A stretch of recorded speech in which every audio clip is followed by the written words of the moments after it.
just begun. Together we roar, together we roar. The Detroit Lions will rise, with our hearts full of dreams and the fire in our eyes. From the past to the future, we'll claim our own. In the home of the brave, we'll proudly have grown. So let's lift our voices, let's turn it up loud. For the love of the Lions, we'll always be proud.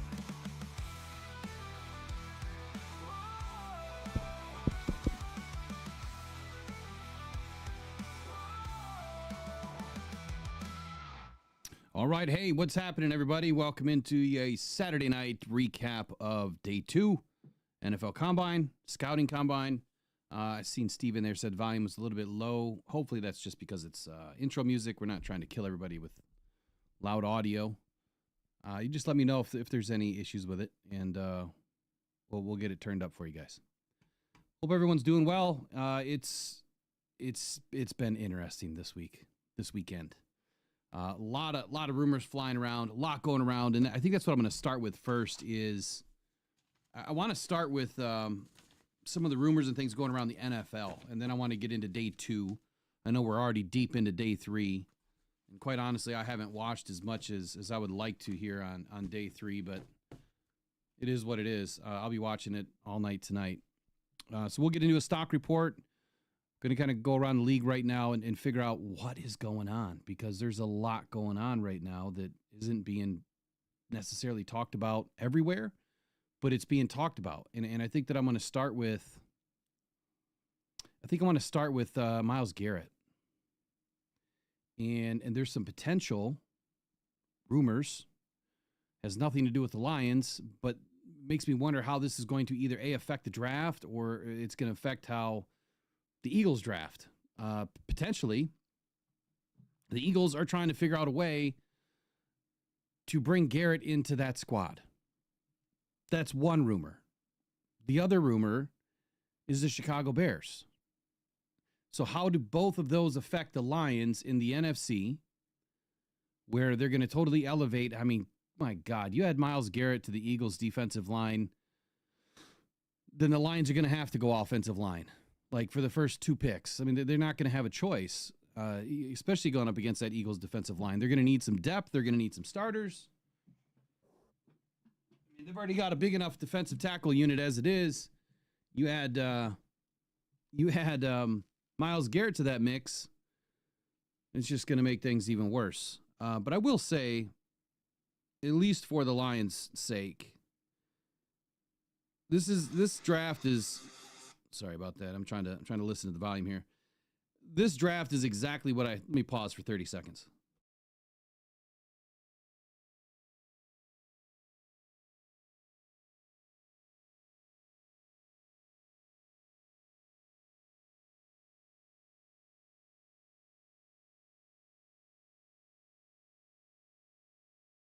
All right, I think we can turn it up a little bit. I will say this, for the Lions, I do believe that this draft is as deep as I thought it was going to be. And it might even be deeper. I've been cranking away on numbers. Let me know if that's too loud.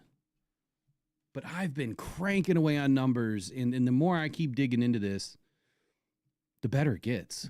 And so if the Lions don't take a first round edge or tackle, don't be mad, because it is so deep that one of these guys that may slip into the second round, as long as the Lions are in the second round early, which right now they're at the end of the second round, they're okay.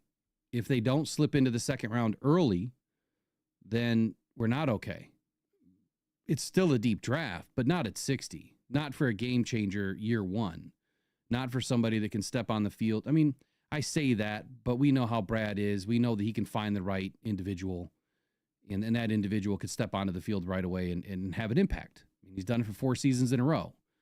But in this draft, I think that there's a narrow scope, 5 or 6 defensive tackles and defensive ends that you really want to focus in on and try to get at least one. And man, if you can pull off 2 of them, and they're not the guys that are, top 3. Not all of them are in the top 3. One of them could be a minor project, but his stock is rising like crazy right now. So anyway, back to the rumor. Myles Garrett, Bill Parcells had a good quote. He said, don't go to the grocery store hungry, right? Anyone ever do that? You go to the grocery store, you're starving.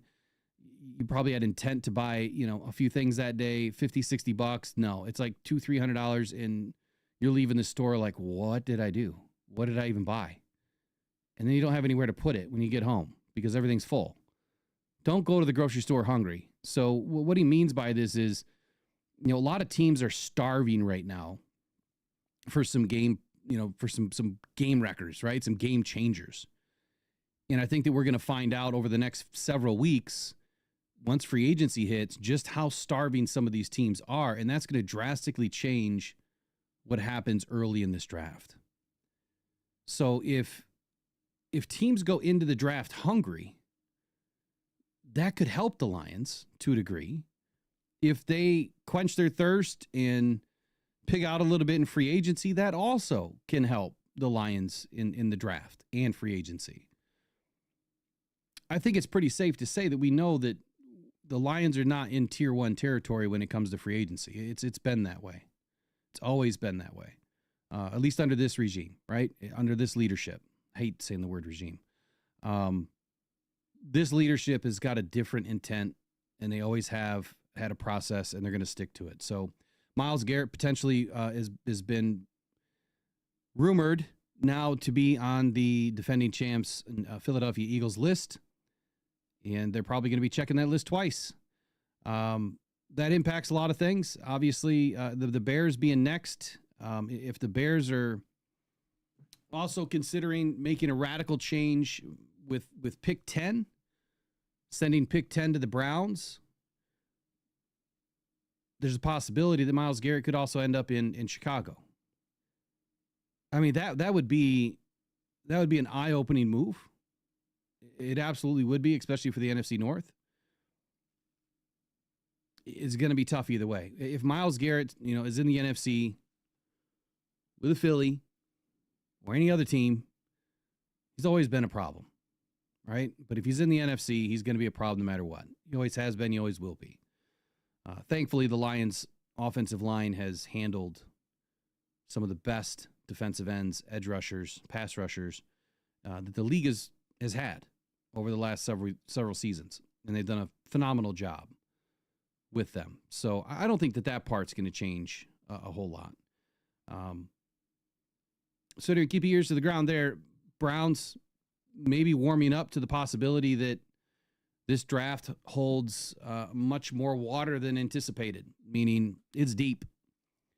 And they'll be able to get out of this draft with another Myles Garrett light if they were to stay at pick 2. Even if they bounce back to pick 10, they could still end up with another Myles Garrett light. And I'm just going to tell you, I love Nick Scorton. I love his tape. Love everything he's about. His family, phenomenal. I mean, they check all the boxes. Shamar Stewart, he is extremely high on my list right now, too. After going through all the measurables, watching some more tape, yeah, he's a little bit raw in some areas. Could use some well-defined, hand fighting skills, pass rush moves. Seems a little bland when he enters the pass rush. But that's just coaching, right? You can't teach the rest of what he has. And when you look at a guy that mocks up as close to a Myles Garrett or, somebody of that status, Shamar Stewart has the raw ability and freakish body type. And then the athletics to go with it and the agility to go with it. So Shamar Stewart is high on my list. He was not very high leading up to the combine. That's why this is so important for me to get a better idea of who these individuals are.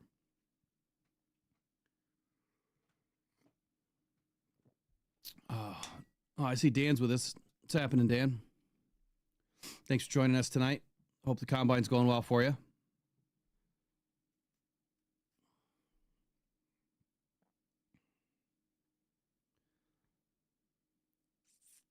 Let's see here. All right, second set of rumors here. Obviously, we know Matthew Stafford staying in in LA, look, you guys heard me. I expected this a couple weeks ago when it started getting thrown around. I did not expect Stafford to leave. I expected something to get worked out. And that's good. I mean, it's good. Look, we're going to end up probably having to see him again, right? Maybe. Either way, it doesn't affect us a whole lot. But the fact that he's staying there, that now leaves all the eyes on Aaron Rodgers. Where's Aaron Rodgers going to go? And how does that impact the front of this draft, especially on day one with the New York Giants? If they're not quarterback hungry this year, if you guys remember what I said in my first mock, I said there is no reason in the world in such a terrible quarterback draft, at least in the first round, why these teams would not want to trade back. But it is so watered down right now because the defensive line is so deep. It's not a quarterback draft. It's a draft of defense, and there's a few running backs, right? There's a couple tight ends. There's going to be a plethora of wide receivers. Everybody but a quarterback. So why would these teams that typically take quarterbacks in the top 5 picks? I'm sorry, there's not enough top 5 athletes right now that are not a quarterback. There's like one DT, one defensive end, one running back. If you really want to take Genty that high in the top 5, someone probably would love to. Side note, sidebar, go watch Genty. He stands just like Jahmyr Gibbs back there. He doesn't get down on the ready. He doesn't put his hands on his knees. He just stands there. Just chill. Just relax, just like Gibbs. Must be the new thing. So anyway, Aaron Rodgers, the Giants might be a landing spot. Is Aaron going to play for both New York teams in the matter of a couple of seasons? Possibly. So Rodgers, play has obviously declined. And while, the distractions loom with him and he's kind of been a big distraction, when you compare what's available in the draft as a year one starter heading to the Giants and then a possibility with Aaron Rodgers, the Giants do have a few weapons, right? Their defense isn't that terrible, and they can definitely have some big improvements through free agency. Maybe Aaron Rodgers ends up as a Giant. And if that's the case, now we're talking we're talking another pick that could be open, right? For someone to move up. Am I saying that the Lions are going to move all the way up to number 3? No, I'm not. I'm not saying that at all. But now the possibility is actually there, right? The possibility is actually there for them to do something crazy like that because of the fact that Aaron Rodgers is still on the market and it is a deep draft, and it's not a deep draft for quarterbacks, which obviously the Giants want to have a quarterback. As a matter of fact, even when you look at Cleveland, it's the same thing. I would expect that if Tennessee's probably going to suit up Will Levis again. I know that they said that they're probably out on him, but has that really been decided? Probably not. So, for all these guys that we're going to talk about, day 2 of the combine, cornerbacks, safeties, they don't really affect what's happening here in the top 10 a whole lot. But when I look at the potential for Tennessee to just stick with what they have, take the best overall player, Abdul Carter, or the two-way player, and there's just not another one like either one of them in this draft. And Ashton Genty could slide all the way up. Who knows? But I could see, any one of these teams. Will Campbell, with the best tackle in the draft. All these guys are probably going to go in the top 5, and that seems like a much better position for these guys to be in. Wait on a quarterback next year when it's going to be heavy. It's going to be thick with quarterbacks next year. Should be, at least. So there's going to be some opportunity for teams to move around. It also gives an opportunity for like the New York Jets to jump up. It gives an opportunity for the Raiders to jump up a few spots, get their Shedeur Sanders. And again, it just starts to filter things down. So as teams start to move around, you're going to see players start to fall. Everyone has their poison in this draft. They know what they really want. They know what they need. And then they're going to look at BPA and somehow come up with a pick. I would hate to be a GM on draft day. I would love it, but I would hate to be under that scrutiny. So anyway, a lot of movement going on here. Rodgers obviously is just a thorn in everybody's side, but he's screwing stuff up still because with him still out there and available, it could potentially impact the top of this draft, which could then impact the middle of this draft. And the rumor with the Lions is potential trade up. Now, you guys know I'm all about trading back, especially at 28. If there's a Jackson Dart, the Jalen Milroe. Yeah, we interviewed Milroe, but that doesn't mean that the Lions are going to want to take that guy at 28. There's no way, right? I think that there's another team out there that's going to want to leapfrog, get up into the back end of the first round, and that's where the Lions can do their business, stay into the early of the second round. I know I'm repeating myself because I talk about it every time, but there's a reason why they interviewed him.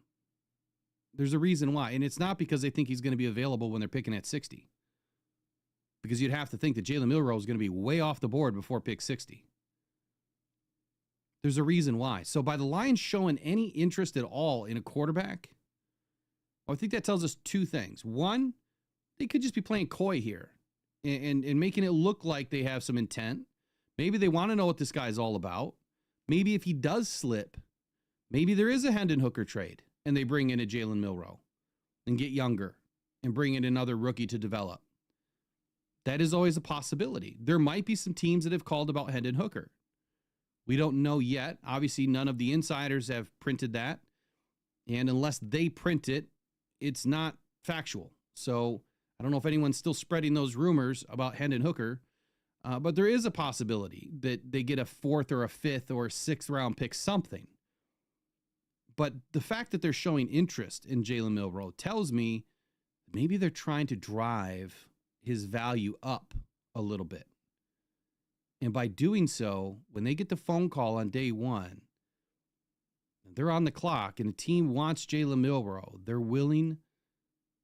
Well, maybe they went to the store hungry. They're hungry for Jalen Milroe. And they've got it wasn't a $50, $60 day, and now it's a $300 day for the Lions. You see where I'm getting at? That's why I started with that analogy, because now is where it starts to make sense. Brad always throws something. He always throws something in the cart that he's not going to buy. He always tries to throw people off a little bit. For instance, I'm going to be all over the place tonight. This is so unrehearsed tonight. I didn't write anything. Let me just go through the combine tracker for a moment, and then I'm going to get into the chat too.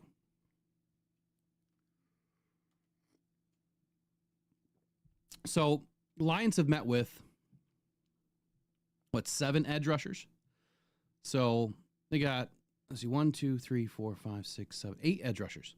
Mike Green, been touted as a top 15. So, unless he slips in the draft, has some bad interviews, doesn't test well, there's no reason why he's on the board at 28. Nick Scorton, possibility he could be on the board at 28, doubtful.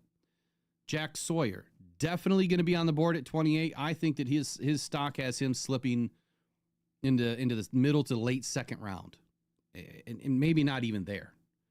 Like, he's totally off my board right now. As good of a player, I know I'm crazy. As good of a player as he is or was in college, he is one that I see at the next level is going to have some struggle, some difficulty. Josiah Stewart, local guy, right? So getting an opportunity to meet him. Savion Jones, Jalen McLeod a little bit later in the draft, Howard Cross later in the draft, Colin Oliver. So these 8 edge rushers is who the Lions have met with. If I were to tell you right now, and this happened last year too. Remember last year when I said that, you wouldn't believe who like my number 1 overall ranked edge was, and that was Jalix Hunt. Remember that? Eagles, great player. Turned out to be a really great player. Obviously in a rotational role this season, won a Super Bowl as a rookie. Colin Oliver, right now, until all of the rest of the measurables come back, as far as like all the rest of the bench, the 40s, the splits, the broad, the vert. I mean, there's a lot of guys that did not test. I have holes everywhere. I can't even complete it. I can't complete the analysis because we've got so many holes.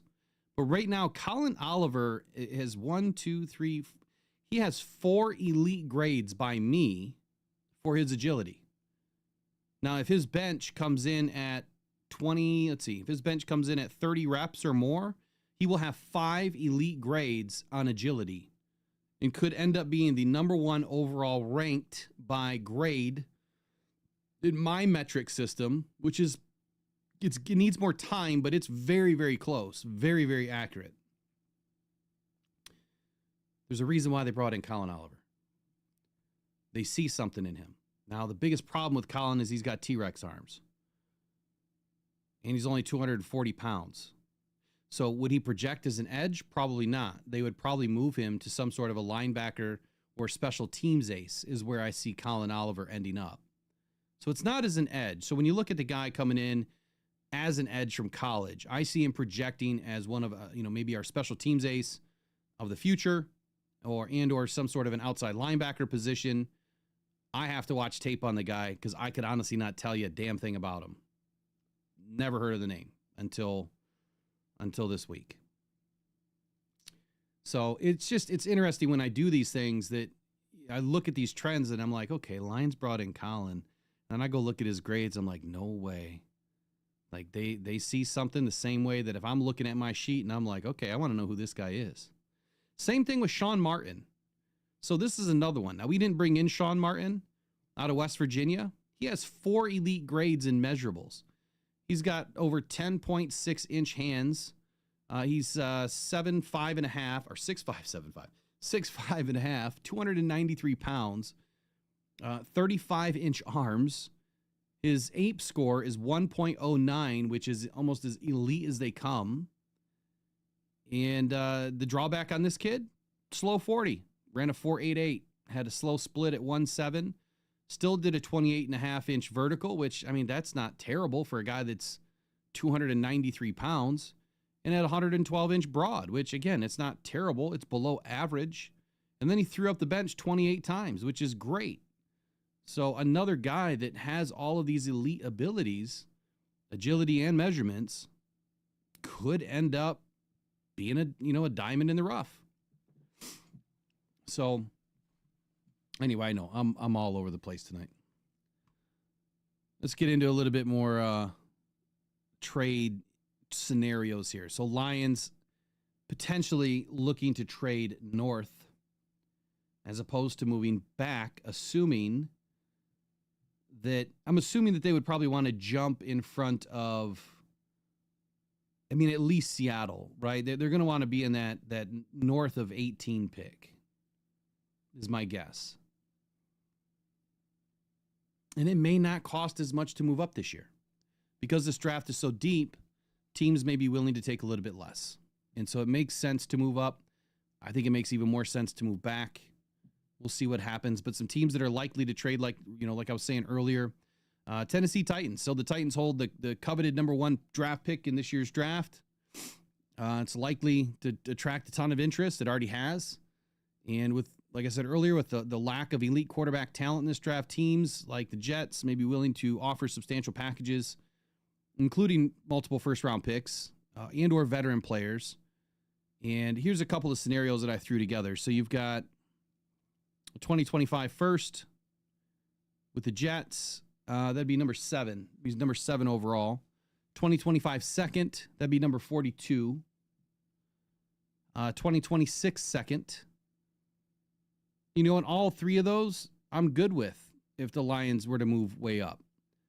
But then thinking about throwing in Aaron Rodgers and Devontae Adams in with that, and then the number 2 pick to the Cleveland Browns is a possibility.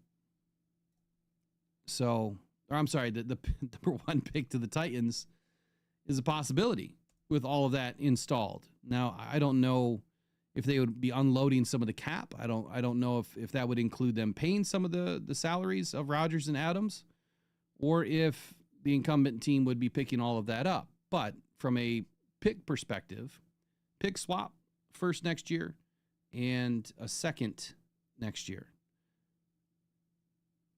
How about the Browns? So Browns at number 2. They also face, very critical situation with Deshaun Watson. What a complete disaster that's been. But they also have the next disaster that's about to blow up in their face. And that's Myles Garrett seeking a trade. He wants out. Doesn't care about the money. Doesn't care about the contract. He's not willing to renegotiate. He wants out. That's it. So, if they're enabling him to seek a trade, then great, but they're not. So what is the team to do? Well, you're going to have to offer the Browns a first-round pick. So you want to pick swap, let's say, with the Raiders. You're going to go number 6. You're going to go second-round pick, which is 37 in this year's draft. And then probably a fourth-round pick, which is 107. And you could probably get it done. But that's only moving, like 5 spots. Well, 4 spots. So it's 1 first, a second, and a fourth. Like, that's not bad. Last year was way worse. All right, how about the Patriots? So the Patriots, obviously, under Mike Vrabel, they're going to look to establish a defense right away. They're in a rebuilding phase. They've already identified that. They are not looking to compete. I mean, they're always looking to compete, but you know what I mean. They know what the writing looks like on the wall. So they could also leverage that 4th pick, 4th overall, and acquire some more daggers as far as draft cap, and or maybe pick up a couple of options as far as veteran players to kind of help get this team rolling. That would probably look like this. Let's go to number 18, Seattle. Let's say Seattle wants to jump up 14 spots. So that's probably looking like a 2025 first-round pick swap, 18 for number 4. A 2025 second-round pick, which would be number 50. And then how about DK Metcalf? You throw DK Metcalf in that deal, and that's likely to get done. Now, the New England Patriots don't have much for... hold on. Forgot this part. They don't have much for a lot of weapons, but they have Drake May.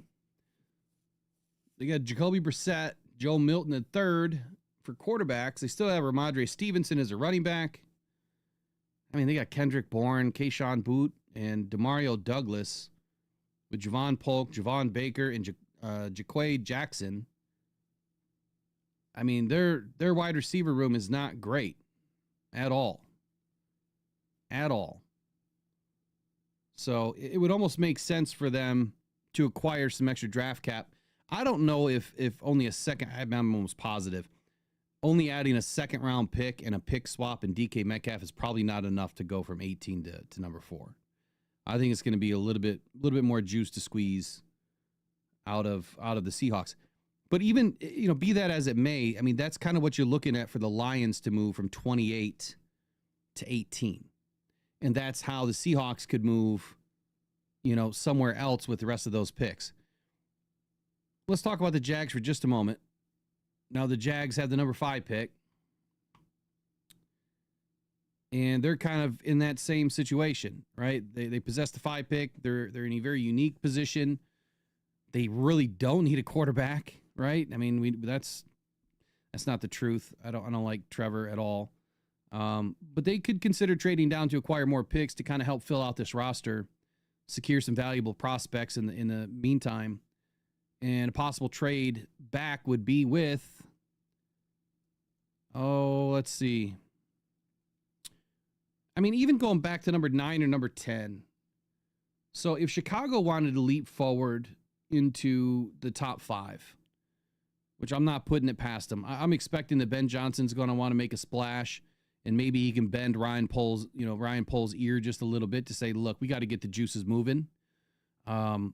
I want to move up. I want to make a big splash. I'm a new coach. I can see Ben being that way. Ryan seems like a guy that would be willing to do that.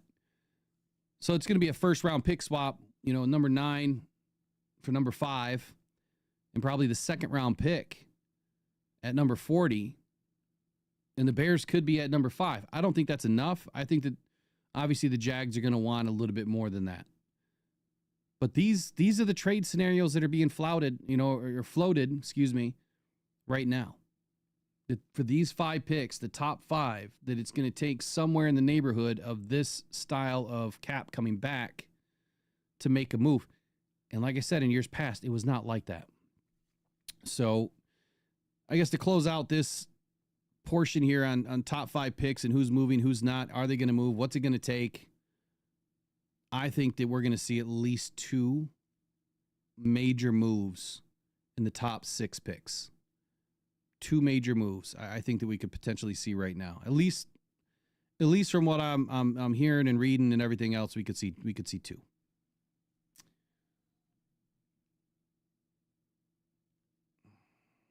I got to get the chat open over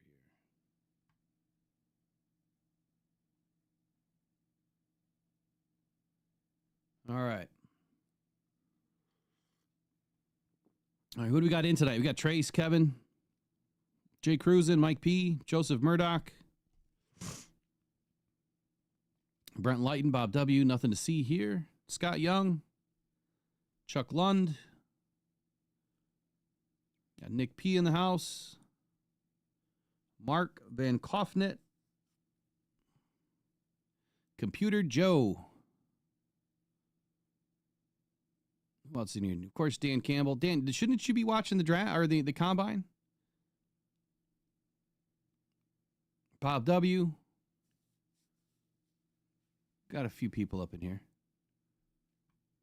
How many we have watching? We got about 60, 65 people in. All right. That's not bad for a late scheduled day, huh? All right. So moving forward here. I promise we're going to get to my day 2 thoughts here in a moment, but I want to talk about Brad for just a moment. The Lions, kind of a summary of or draft strategy, if you will, coaching changes, what that could mean or may not mean for this draft. You know, the combine is in full steam ahead. It's almost done, right? Tomorrow is going to wrap it up with offensive linemen. We know that Brad is in his bag right now. He's being strategic. He's making contacts. He's trying to flush out who's going to want to move where, when, what's it going to take, who wants what. And he's good at it. He's really good at it. Brad has probably had one of the cleanest draft resumes, if you will, out of any of the GMs in the league. I mean, Howie obviously is another one that's done extremely well. But what is it really going to look like this season? You know, for Brad and Dan, is there going to be anything different that they do? Are they going to emphasize the best player available strategy still? Or are they going to look at, or are they going to look at, this strictly needs basis? They're going to blend both. I think that we could see a difference. And I said it the other day that I think the methodology at which Brad has been accustomed to and how he analyzes players and how he utilizes the information that he learns from all these meetings, whether they're formal or informal, what he does in free agency and how he sets up the draft through free agency. I think it's all done very intentful, just like he says, and with purpose and meaning in mind and future in mind. It's not just now. It's not win now. It's we want to win now, but we want to win tomorrow too, and next week and next month and next year. So the coaching changes, I think, can implicate a little bit of where there might be some influence on Brad or Dan and what they see and their ideas and their vision. And maybe, look, we've got a Calvin Shepard now. You've got a linebacker as the DC. He's probably wanting a linebacker, right? He's probably wanting to fix an area of this team that has had some issues. And I don't think any of us would be mad.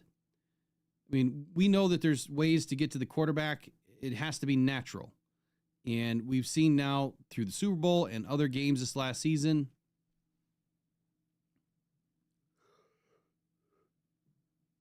that when you, I'm tired, that when you rush the quarterback naturally, it seems like good things happen. When you have to manufacture it and you have to blitz, it doesn't always work out. And if you blitz against the RPO, it's never going to work out. So thinking about Aiden Hutchinson for a moment and looking at how other teams kind of go about their business with their edge rushers, just think for a moment. If we don't have to blitz all the time, that means Aiden's going to have more juice later in the game. When you're blitzing all the time, you're putting 1,000% of everything you've got into every play, and you're blitzing 55% of the time, like Aaron Glenn was, these guys are going to run out of gas.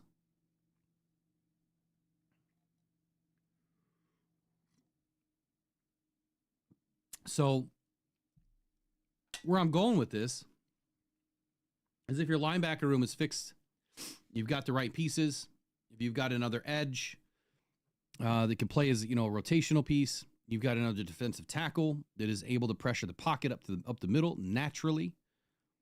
Well, now Aiden doesn't have to constantly get after the quarterback. He can set the edge.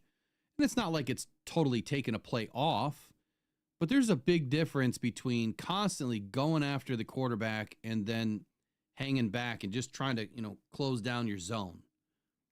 Just stay in line with contain zone and be where you need to be. React when you have to react. Get after the quarterback if you get a chance. Otherwise, this is your zone. Stay in your zone. Just stay home. It kind of gives them a breath, right? They're not going a million miles a minute. And when you get into the fourth quarter, now those legs are ready to go. That's when you can start to blitz or amp it up or, call a little bit of a different strategy. So it would be nice if we had a really good outside linebacker that we don't have to worry, about shading behind him or dropping a safety down into the box or, to give these guys a little bit extra help, that they can naturally do what they're supposed to do. Exactly what the Eagles did. They drafted defensive tackles for like 4 years in a row. They added, an edge rusher who they drafted, a few seasons ago, and they kept on building. They grab a couple of linebackers, and before you know it, they're one of the deepest front sevens in football. And Brad has kind of done the same thing. I mean, he started, I think it was like 7 or 8 out of 15 picks that were all defensive line related. So he was kind of doing the same thing. It's just, Levi got hurt, Pascal got hurt, and it just injury after injury after injury, not just this season, but since the guys have been in the league. So it kind of hurt what the plan was. Yeah, he could have cut bait. You're not going to do that. You're not going to invest in a second-round pick and cut bait. There's just no way. Not that early. But now you're at that point where you have to backfill, get deep again, but now with better players. So Jalen Reeves-Maben is dropping out of the funnel. Great leader, great special teams guy, but he's not a great linebacker. The Lions have finally realized they need really great linebackers, and maybe this was a Calvin Shepard call where he says, look, if I'm going to run this defense, we're going to have to do it with elite football players. Look, you can be a leader, you can be great in the locker room all you want, but I need you on the field to be great, not leading the guys from the sideline. And I totally respect that. And I totally respect Jalen Reeves-Maben because obviously I would never been in his position. Never even half the athlete that he is. So respect the heck out of him. But I think that this is a move for the better for the Lions defense. So the draft philosophy could change a little bit. The Lions prioritize selecting best player available rather than talent. And also rather than just strictly addressing positional needs. I mean, that's just been the MO. Now, this approach has been solidly rooted in a patience approach, right? Through scouting, digging into the player's character, the families, the capabilities, the agility. I mean, everything. They look at it all. I don't think that we're going to see where Brad is necessarily going to go BPA in round 1 or 2. I think that he's going to find the best football player that fits a need now. Like he's going to plug somebody in that checks all the boxes. But maybe, in the first round, let's say you have, I don't know. Let's say you're staring at Landon Jackson. Let me just pull up my sheet. Let's say you're staring at Landon Jackson at 28. He's on the board. And, let's throw another guy in there. I don't expect Nick Scorton to be there. I don't expect Michael Williams to be there or Mike Green yet. Call me nuts, but I think James Pierce is a second-round draft pick right now. I know, I'm crazy. But, yeah, I think he's a second-round pick. Okay, so let's say you got Donovan Ezrakow. I think that's how you say his last name. Probably not. And you've got Landon Jackson. right now, Donovan has been top of the second round. Landon's kind of been middle of the second round. I think after this weekend, Landon is a first-round pick, without a doubt. That's why he was my number one edge rusher in this class early, after, of course, the guys like, Abdul Carter and Nick Scorton. Shamar Stewart has jumped way up my list. I think it's Abdul Carter, Nick Scorton, Shamar Stewart, Landon Jackson. Those are my top 4 right now. At least right now. Donovan's probably top 5. So if you're facing a Landon and a Donovan, but Landon checks more of all of the culture and the identity and everything else, I think they're still going to go with Landon over a Donovan that may have more athletic ability than Landon. When you look at their scores, right now I have an incomplete for Donovan because he hasn't completed everything. I don't have a 40. I don't have a split. So I'm missing some numbers here. So his score is low. But Landon has completed everything. And right now on my list, he is a 37 out of 50. And according to my scale, this is just my grading system, he is at the top of the second round. So he's like in the first 5-6 picks of the second round, according to my grade scale. That's where the rest of the intangibles come in. That's where the rest of the culture, the identity of who they are as an individual, the conversation that I'm not allowed to have because I'm not in the room. That's what gets them the rest of their points. So I have him as a first-round pick. But then again, if you're looking at, a linebacker. All right, what linebackers are in the way? How about Jelon Walker or Jihad Campbell? What's more important right now? If you had an opportunity, if you had an equal grade on Landon Jackson and Jelon Walker, if you had an equal grade on Landon Jackson and Jihad Campbell and Jelon Walker and Nick Scorton, you had all 4, and they're all 4 available to you by way of either move up, move back, or stay where you are. What are you going to do?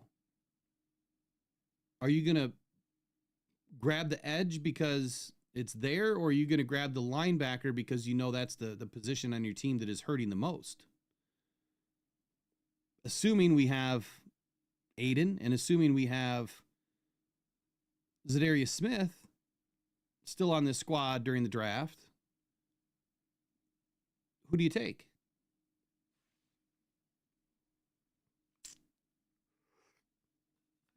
Oh, 3 cone drills. Brent, those are super important too. That gives you the lateral burst, right? It also shows some bend and some flexibility, some contact.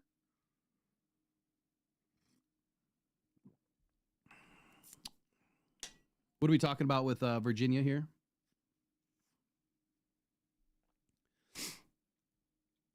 Oh, what about Khalif, Dan?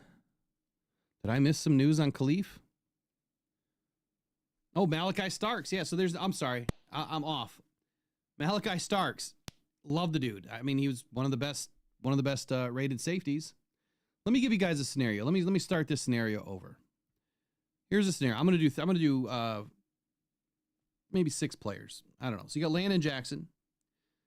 Let's just say you've got Landon Jackson, Nick Scorton.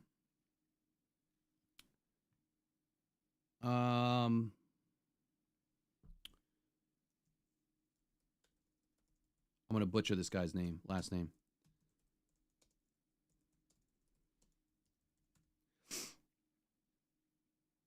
Nick Emanawari. I think that's how you pronounce his last name.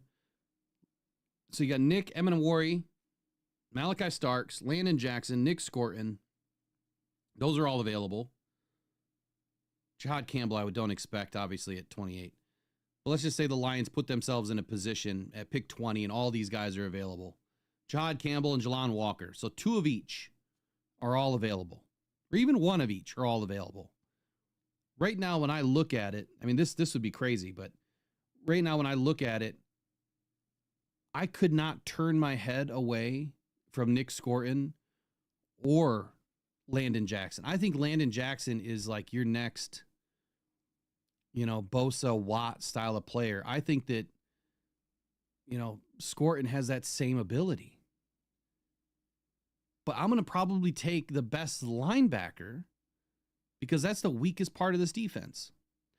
Nick Emanawari, I might even reach for him over both a linebacker and an edge. And the reason why is because there is not too many 6'3", 220-pound safeties. That's pretty much a small linebacker running a 4.38 40. And the 40 doesn't matter, but it just shows that he's fast. And then when you look at his agility scores, hold on, let me pull it up.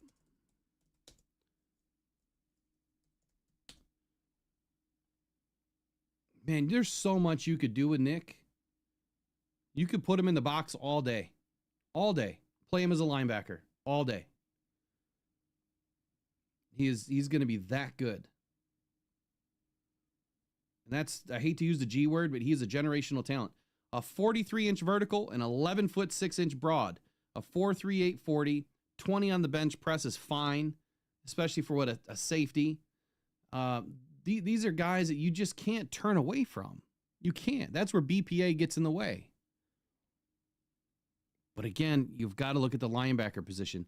I think that Nick could play a linebacker role. I think that he could be an outside linebacker to a degree, as a third safety on the field.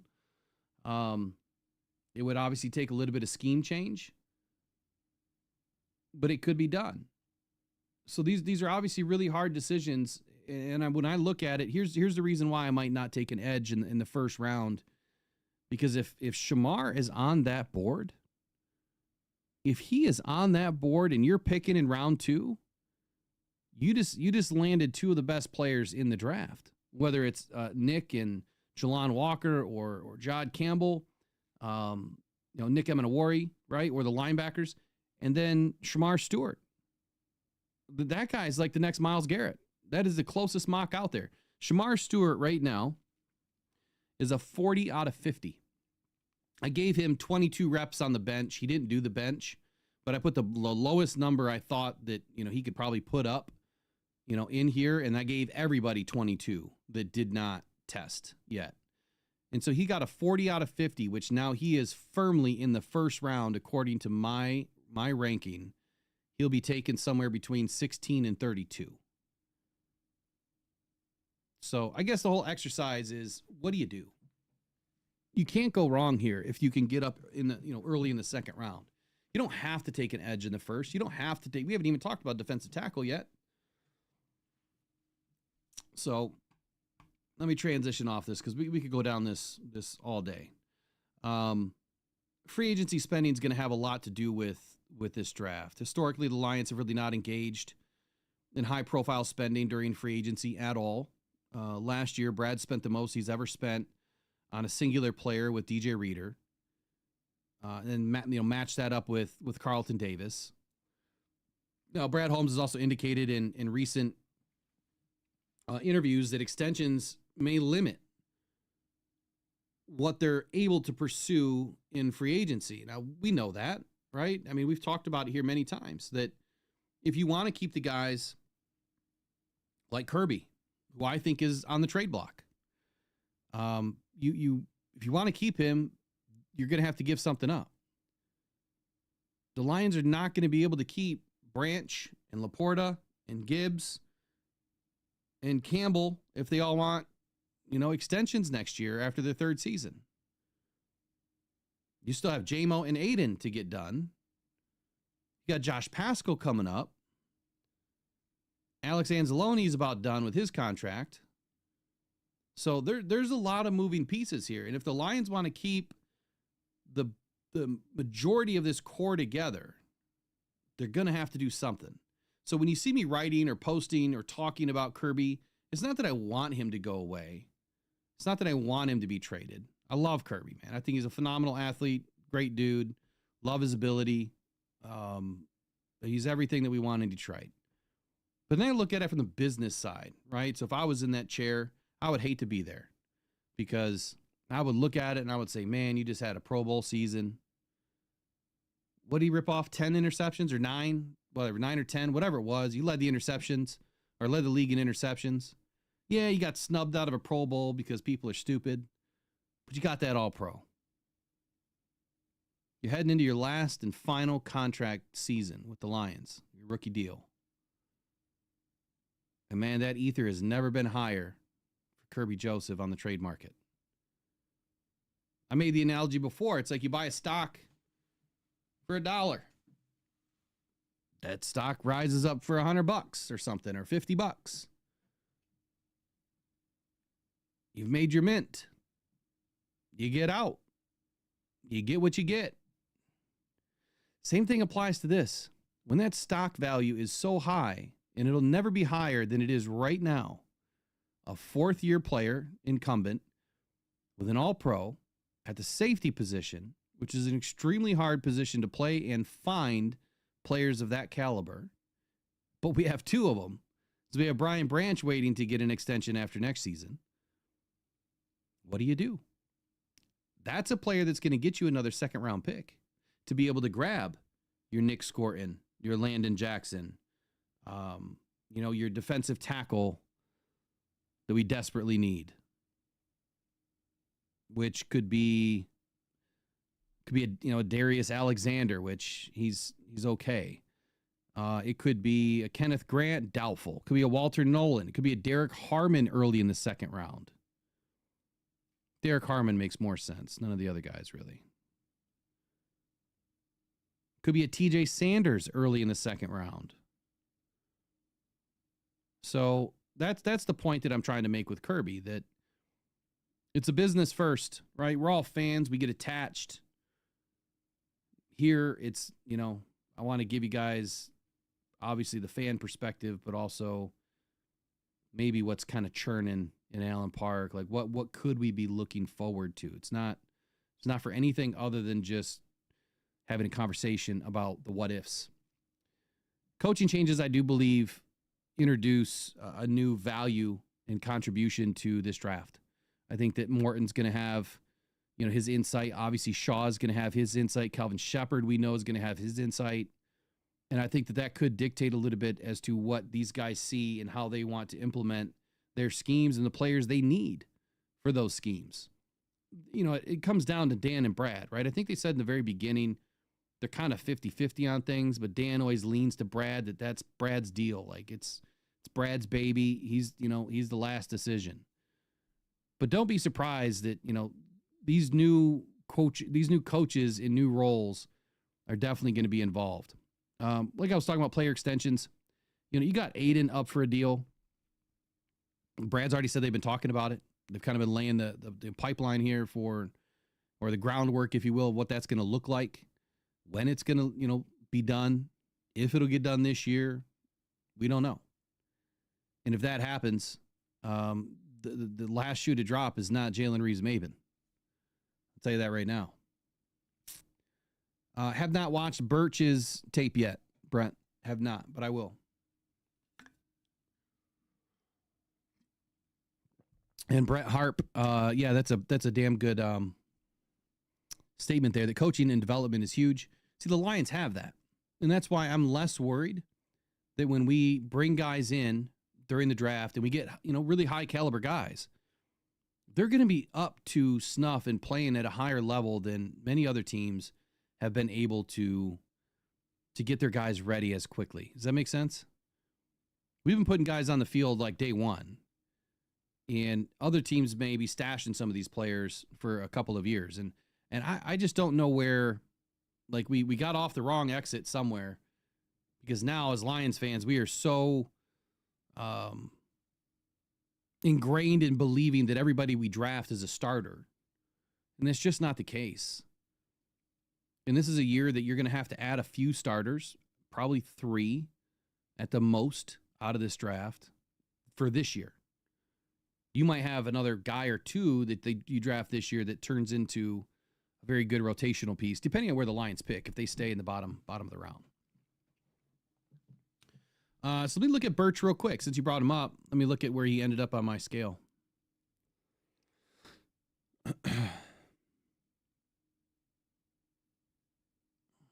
I still have so much to work to do. It's not even funny. I mean, this is like, I can't ask AI to do it because I don't know how to ask AI to do it yet.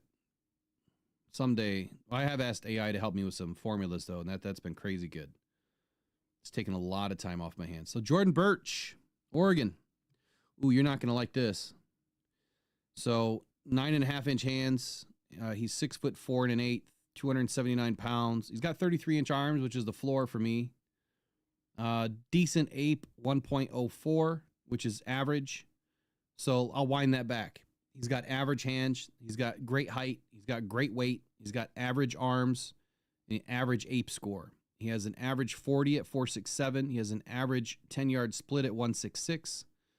He did not do a vert, broad, or bench, so we don't know. But even if I were to go with average, let's say he just averages everything out, average vertical and average broad, that would add 6 points to his score. That would give him a 31, and he would be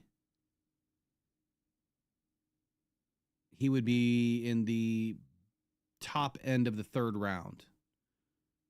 So if you like Jordan Birch, then yeah, he could be a good third round option for the Lions. Assuming my scale is right. We'll see. I'm going to post all of this and where I think these guys are going to go when this is all done before the draft. And we're going to see how many we get right.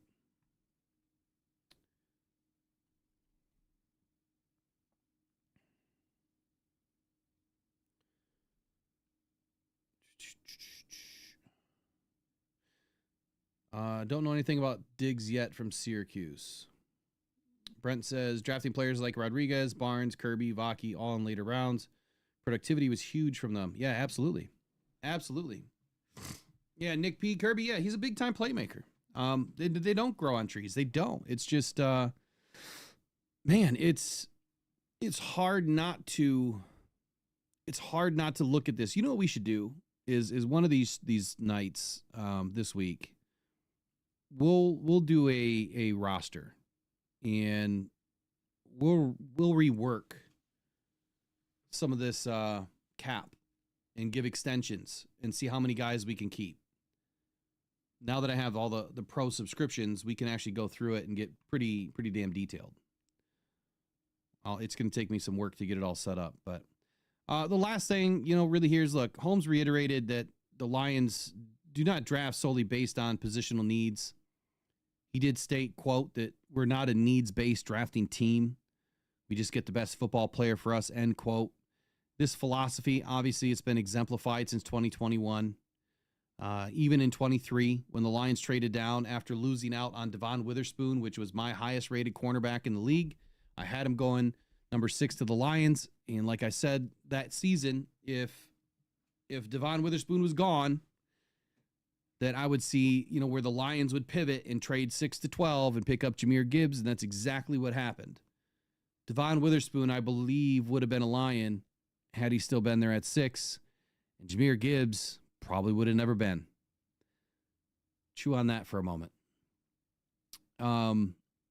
Free agency spending, again, to kind of round this out, Holmes has acknowledged that the Lions are not likely to become big spenders again this season, particularly because of the extensions for key players, where he said this, quote, it does put a limit to how much you can actually spend externally in free agency when you're trying to keep our guys that end quote. And so that's a big part when he says, like he needs to know these guys. And so that's another thing when we look at the guys that he's brought in this year to visit with. These guys will get drafted, but there's going to be some players that we don't know about that will get drafted too. At least one, maybe two, that potentially are not on this list. There's still more to go. So let me ask you this. Why would you put Kenneth Grant on the list?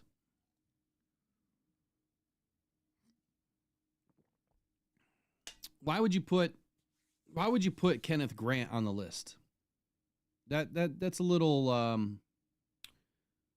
baffling to me. Why would you want to meet with the guy? Is that because you're thinking about possibly moving up?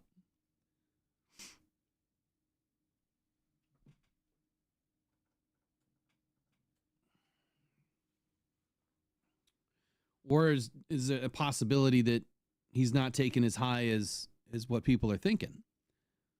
So right now it's Abdul Carter, Mason Graham, kind of the top two defensive linemen. Shamar Stewart just rose up the board big time. Landon Jackson is now your top 8. Nick Scorton, top 10. Jack Sawyer, top 12. I don't believe it. I will not believe it. I mean, he could be a fit for some other teams, but there's only so many short arms guys that you can have. We don't want no short man. You remember that song?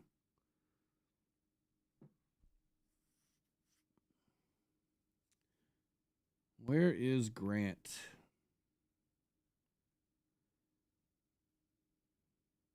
Let's look at Grant. Defensive tackles. So, Kenneth Grant. The only DT so far that I have on the list as far as a tracker, meeting-wise, listed as the 3rd overall defensive tackle right now. Walter Nolan listed as number 2. I can't imagine that Kenneth Grant's going to be there at 28, but there's the possibility that he is.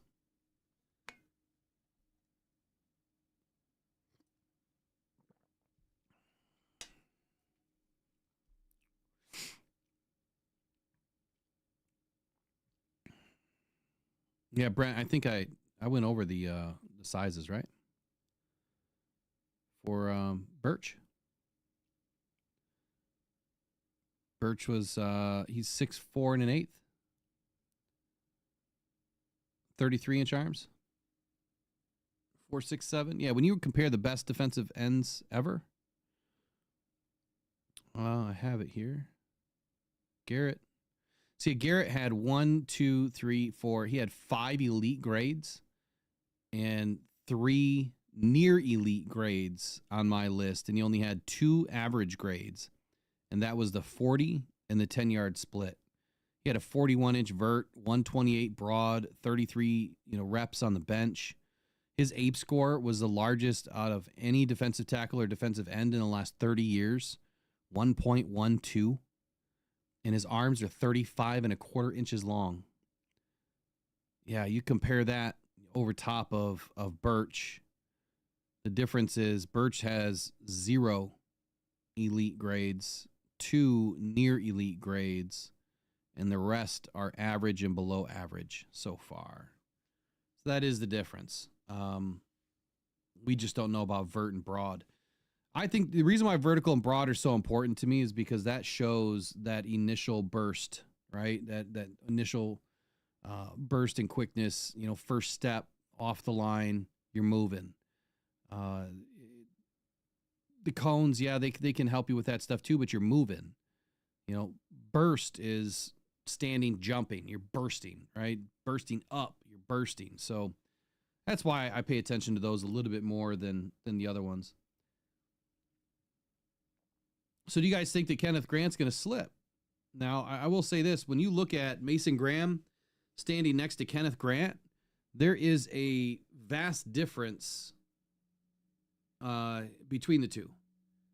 Mason Graham was really wide when they were standing next to each other. And I don't know if it was a camera angle, but Grant looks tight and down at the shoulders, like slim shoulders. So he's not as wide from the breastbone to the outside of the shoulder. Where Graham, I mean, he was wide. I mean, extremely wide. And I don't see where Kenneth Grant was holding, 330 pounds, because it certainly didn't look like it. But both those guys, big boys, man.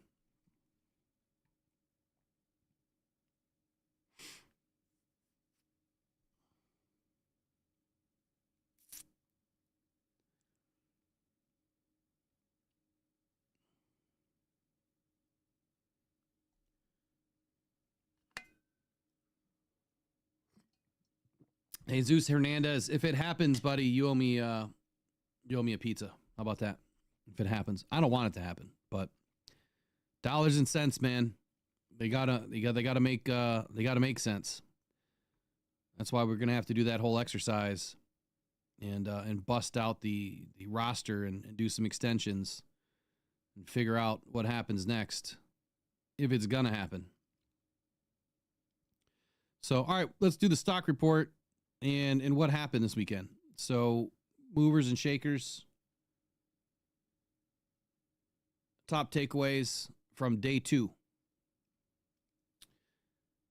Obviously, South Carolina safety Nick Emenawari put on an all-time performance. 4.38 second, 40-yard dash, 43-inch vert, 11.6 broad. I mean, all in the 90th percentile and better for the position. Just incredible work by this guy. Darian Porter had a lofty comparison after his workout. He ran a 4.3 second 40. He had a 36.5-inch vert, 10'11" broad. And those numbers were ideal or I'm sorry, almost identical or very close to Zion McCollum and Tariq Woolen. Both those guys obviously earned, big time accolades this weekend. Now, Nick Emenawari put up an all-time combine performance. It was part of one of the top defenses. He was part of one of the top defenses in college last season with South Carolina. He's 6'3", 220-pound junior defensive back. Like, I don't know how you're 6'3", 220 pounds playing defensive back. I just don't. But his speed and his quickness sure as heck didn't let up at all. At least that we could tell, when watching the drills. So if his size, if his grades, I mean, everything that's matching up, if it's not impressive enough, he tested like one of the best athletes we've ever seen at the safety position. Those are all great things. So the next part is what's from the shoulder up. We'll find out probably after the draft, but as things come out after this week, we're going to learn a lot more. These guys are going to end up going on more appearances. We're going to find out a lot more about these guys, to a degree, in just who they are. Malachi Starks, obviously, he had a huge day. I already had him as the number 2 safety in this draft anyway. I think a lot of people did. But he was definitely the talk of the town. He's still fighting to be the first safety off the board. Could be. It depends on what people really think of Nick. Some teams might think that Nick is too big, to play that position. And I got to watch more tape.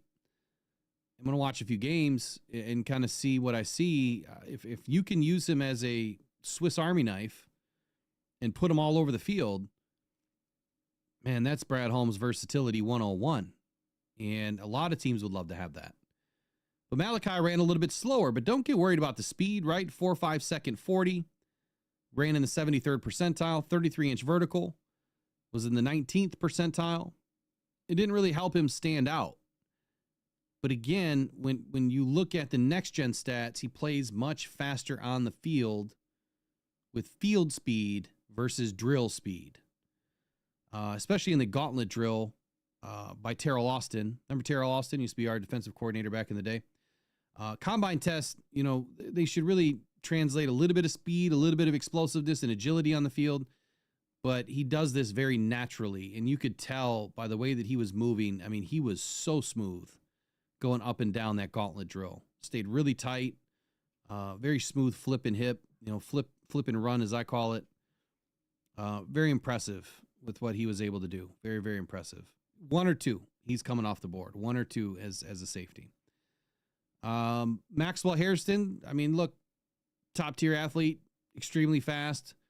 But the thing that I will say is between a Maxwell Hairston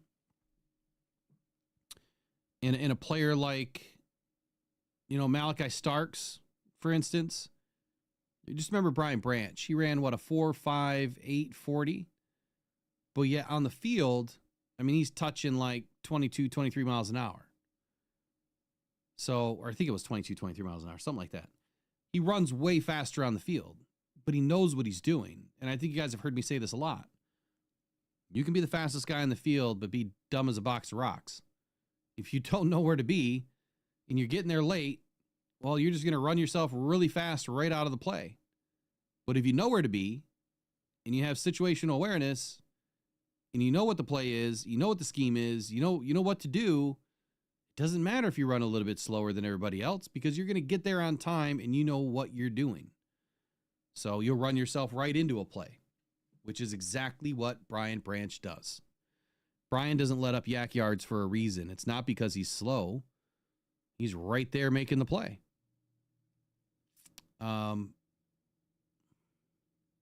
Darian Porter, getting this Zion McCollum and Tariq Woolen comparison is huge. He entered the combine with pretty damn good resume, potentially expecting a very impressive week out of him, and I think he did just that. Now, he wasn't a full-time starter until 2024 in his 5th season playing college football. Most of the time before that was spent as a special teamer, so he was a special teams ace where he blocked 4 punts and 1 field goal over the last couple of seasons. But he's also 6'3", 195-pound defensive back. He had quite the track background. He was a 2-time state champion in the 400-meter dash, and he also won a state title in the 200-meter. He was part of a 800-meter relay medley championship team as well. So his background obviously doesn't disappoint. He ran an official 4.3 second 40 with a 36.5-inch vert, 10'11" broad. And that is why he earned, big-time riser in this draft. Now, the safeties that really stood out were them, or a lot of the ones that I've already mentioned, but there was a handful of others like Tulane's Caleb Ransaw, 197-pound slot corner safety. He ran an official 4.33 40 with a 40-inch vert, 10'9" broad. Those put him in the top percentile among all defensive backs over the last few seasons. Now, when he's in the slot, his feet look a little bit slow out of the press on tape, but clearly that is more of an anticipation and confidence thing rather than a lack of ability. Now, Marquez Sigel was one of Kansas State's defensive backs. Jacoby Parrish was the other, who really stood out athletically. He had a 4.37 40, 38 vert, 10'10" broad. Obviously gave everyone the inclination that he wants to be a 4-spot versatile defensive back, meaning free safety, strong safety, wide corner, and slot corner. He can do it all. Again, versatility is key. Marquez Sigel will be on my list somewhere. I'm just not sure yet. Kitten Crawford, who was a 4-year guy at Texas before transferring to Nevada this offseason in search of more playing time. He flashed an impressive 4.41 40, 41.5-inch vert, and he showcased all kinds of explosiveness in drills. Really, really, really good in single high coverage responsibilities, cover 1, cover 3. And then we have Craig Woodson. He had a pretty good day all around in drills and on the field. 4.45 second 40-yard dash, 37.5-inch vert, 10'7" broad.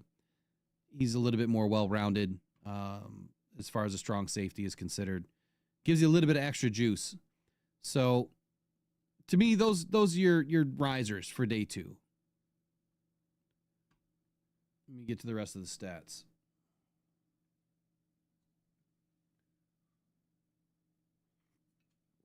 Who are your favorite corners and safeties? Let me know, obviously, in the chat, in the comments later. Who are your favorite free safeties or safeties and corners out of day 2? There's a couple of other ones that I haven't spoken about yet. I'm kind of saving these guys for last.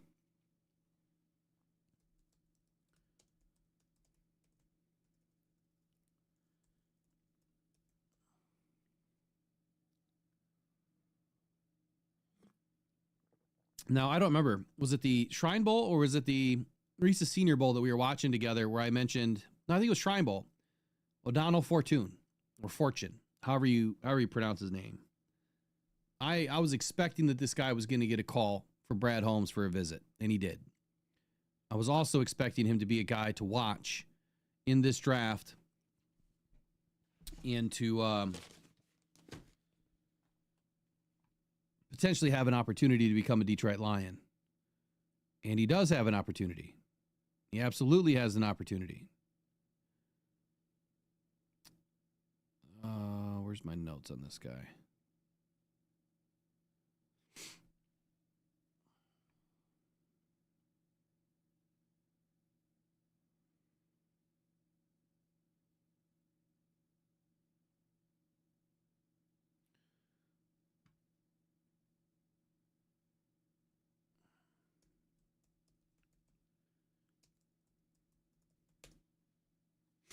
All right, Fortune, again, I mean, amazing defense South Carolina had this past season. You know, he played with a lot of ballers. So there's one big warning that I'll let out. And that is when you play on a stacked defense, just like Michigan did when Aiden was on it, there's something that I always take into consideration. Number one, are these guys benefiting from all of these other players around them? Meaning, are they playing to a much higher level because the standard around them is so high and the caliber of player around them is so high that maybe they do have some deficiencies, maybe they do have some inaccuracies in their game that aren't being, you know, as a big focal point because everybody else around them is so good that maybe you don't get to see all of their other struggles or failures or deficiencies. We'll never really know, but you always have to keep that in mind, especially when you bring these guys in for the visits, you do the pro days, whatever, and you really have to put pen to paper and make sure that you're crossing all your T's and dotting all your I's, that this, you know, these individuals can actually play at a high level without an all-star cast around them. I don't believe Fortune is one of those guys. Now, he's not the greatest in tackling. That's coaching. Not the greatest in run defense. That can also be scheme and coaching. Maybe he wasn't asked to do that. And I think that that's another mistake that a lot of people make when they're looking at these players is they say, well, he's not, you know, he's not a good tackler. He's not up in the run. He's not helping with run support. Well, there's a reason why, potentially. Maybe they don't get asked to do that. Maybe that scheme is not built around that. You know, they'll come up to do what they have to do, but maybe they're not set up in a box all the time. Maybe they're not coming up on the line all the time. Maybe they're not, you know, just part of the plan. Maybe they're supposed to stick. And that's what their job is to do. So if they have lower run defense grades, you just have to go back and watch the tape a little bit more and make sure that they were even asked to do it. Coverage, though. This dude is a coverage animal. He's top tier, 90+%, 94%. Zone coverage, he's at like an upper 86 percentile. And in a man press situation, he's up in the upper 90s, you know, 94, 95%. So he has the ability to match what the Lions do already, which is man press, and cover, because I feel like the Lions defense is going to be a little bit more of a mixed bag this season. He is projected right now as a 4th round pick. He will not be there in the 4th round. I guarantee it. This could be a 3rd round pick to the Lions, and if the Lions want to move around a little bit more and add some picks, this would be a guy that I wouldn't be mad at, you know, picking up in the 3rd round. Middle to late 3rd round, you'd be lucky. I think that he'll be gone potentially in the early parts. Now, as far as weaknesses on him, he's a little bit lean at a $184, I think is what he weighed in. Let's find out here.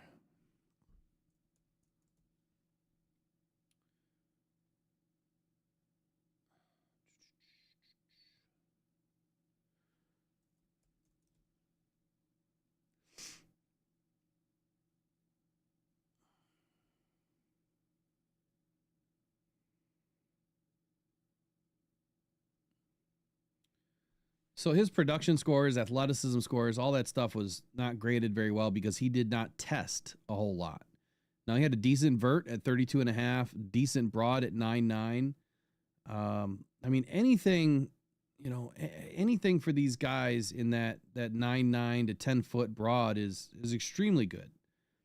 But at 6'1", he's got prototypical size, 31.5-inch arms, not terrible. 185 pounds. He's a little bit light, and he probably could add a little bit of weight. 9.25-inch hands. Again, it's not bad. I would love to see him have longer arms. So for somebody like this, you could probably bring in, you know, as a backup and special teamer right off the get. It's not someone that you're looking to put on the field, you know, opposite of Terry and Arnold. It's not someone that you're looking to probably have in there as your 3rd, probably your 4th or 5th, you know, defensive back corner on the roster. But he is someone to keep an eye on. Obviously, his pro day is what's going to, you know, make the most for him. But I felt like he helped out his stock big time. He's just a little skinny, right now. And that's what worries me. And I know that there's other players, you know, like whether it's Kamari Lassiter or others that, you know, jumped out and had a great season. They're a little skinny too. I'd rather see him have a little bit more meat on his bones, but he definitely had an excellent weekend.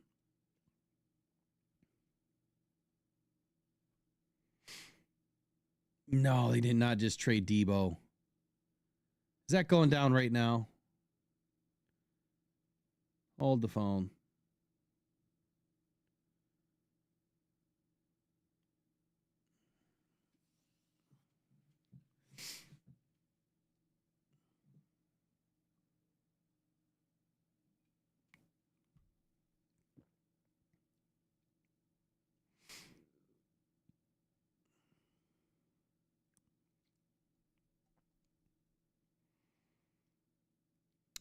Brent, yeah, so Malachi Moore was high on my list.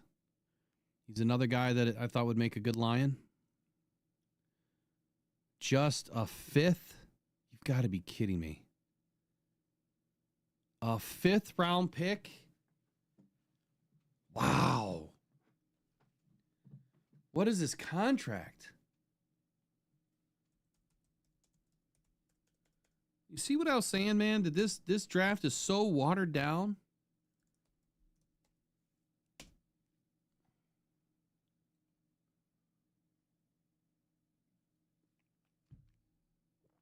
Oh, yeah. It's a 1-year rental. It's a 1-year rental. Let me get into it. Switch gears for a moment here. If this is ever going to load up, my internet's being slow. Why is it being slow?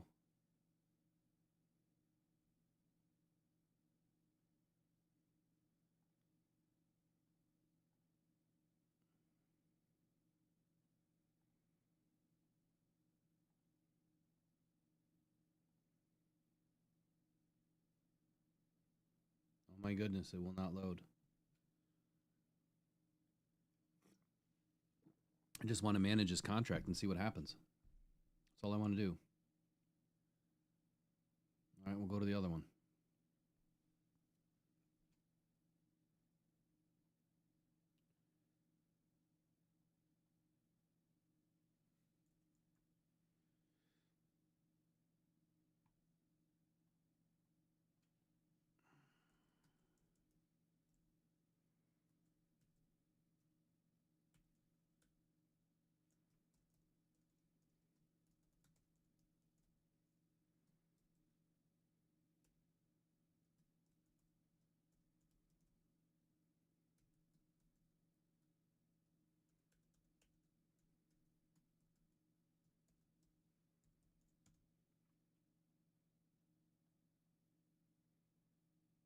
All right, there we go.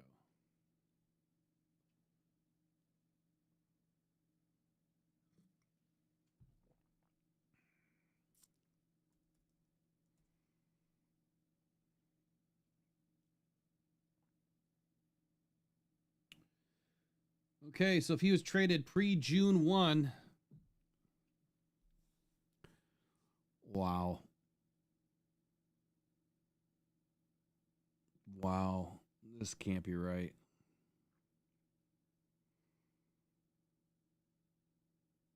There's $31.5 million in dead money going to there's no way.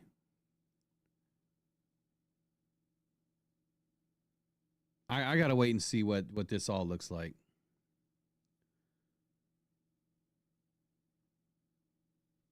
But according to this, there's $31.5 million in dead money with a pre-June 1 trade. They save $15.7 million. His cap number for the year is 15.8 or 15.9. Plus, you've got some options and bonuses and other things that are all going to come due. That's messed up.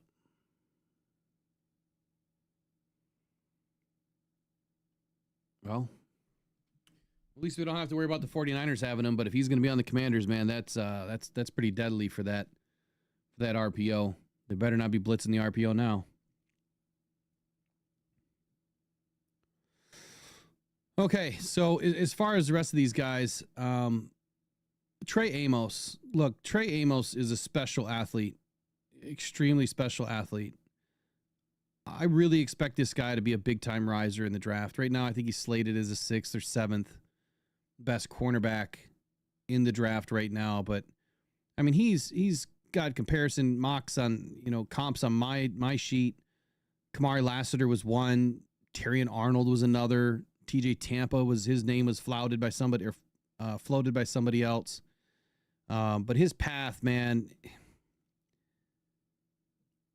look, he's all about manifest destiny. He's really put the work in.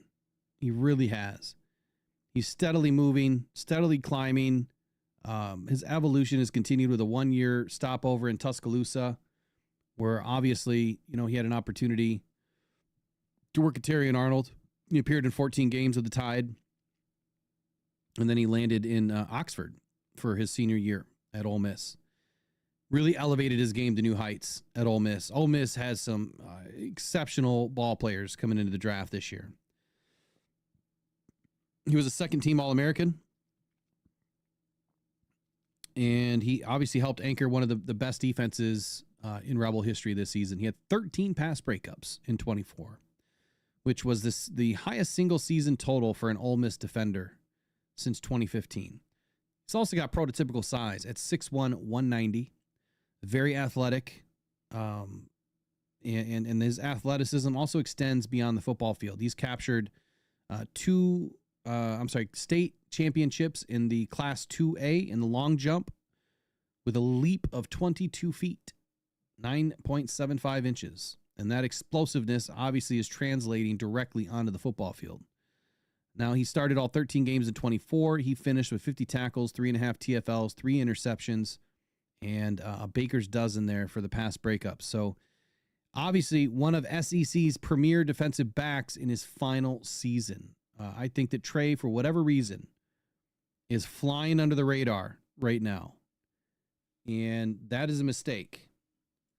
Whoever gets this guy is getting an absolute baller. 6'1", 31.25-inch arms, 9-inch hands, $195 for a weight. NFL's got him rated as an eventual starter.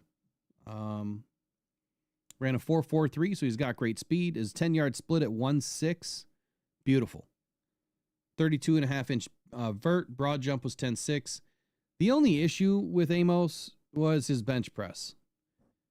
He only put up 13 times, and I'm not sure what's going on with 13, but you at least got to put up 17, 18 of these things, you would think. So I hope that doesn't point to his strength as being a problem. I wouldn't expect it to be, but being able to jam receivers and being able to kind of bully and push receivers around a little bit, you need to have a little bit of strength. But he definitely has the read awareness. One of the best awareness that I've seen in a long time. I really like his work. When I look at corners, I think I have a pretty good eye for corners. I know Brad says the same thing, but I really believe that I do.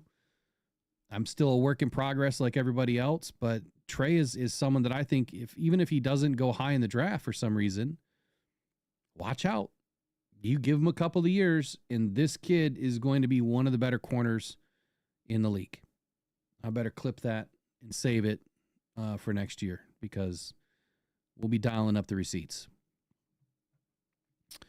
On his scouting report, obviously the film shows he's a boundary corner with genuine NFL starting traits. He has scheme versatility. They will obviously have coordinators at the next level just salivating to put this guy on the field. He has press man ability. It also translates immediately to the next level. He's that good with it. He's like Terrion without the hands-on version of Terrion. When you hear me say that we need our corners to play with their hands, I'm watching them run, play with their hands in their pockets. This is a guy that does that. He does not commit a ton of penalties. Very competitive, loves to jump in front of routes, get after the ball, and he will definitely challenge just about any receiver he can, obviously, for a football. So his ball awareness, his ball skills, everything's good. his tracking ability, oily hips. You know, like I say, he's no tin man. This guy can move. He can flip and run with the best of them. Sometimes he gets caught a little bit on a flat foot, but that's usually in zone, not so much in man. Again, I think that's going to be a coaching technique thing.